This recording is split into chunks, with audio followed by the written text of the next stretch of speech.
ஆக எனக்கு திராவிட முன்னேற்ற கழக குடும்பத்தோடும் தலைவர் கலைஞருடைய கோபாலபுரம் இல்லமும் தலைமைச் செயலகமும் எந்த நேரத்திலும் நேரம் கேட்டு நான் பார்த்ததில்லை. என்னை எந்த அதிகாரிகளும் நேரம் கேட்டு தடுத்ததில்லை. அந்த அளவுக்கு உரிமையோடு இந்த இயக்கத்தின் தலைவர்களை சண்டையிட்டுத்தான் என் உரிமையை நான் பெறுவேன். அதற்கான இடைவெளியை தந்தார்.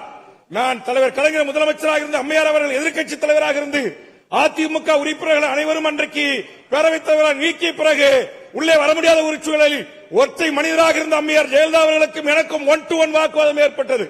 45 நிமிடம் என்னை பேச அனுமதித்து நான் பேசி முடித்த பிறகு என்னை அழைத்து தலைவர் கலைஞர் அவர்கள், நீ வேல்முருகன் இல்லை தூள்முருகன் என்று என் நெத்தியில் முத்தமிட்ட அந்த மகத்தான தலைவன், அப்படியேப்பட்ட அந்த மகத்தான தலைவன் பெயரில் இன்றைக்கு இந்த பல்கலைக்கழகம் அமைய வேண்டும் என்று முன்வரிசை தலைவர்களால் வேண்டுகோள் வைக்கப்பட்டு அந்த தலைவன் பல பல்கலைக்கழகங்களை உருவாக்கியவன், பல்வேறு தலைவர்களை உருவாக்கியவன்.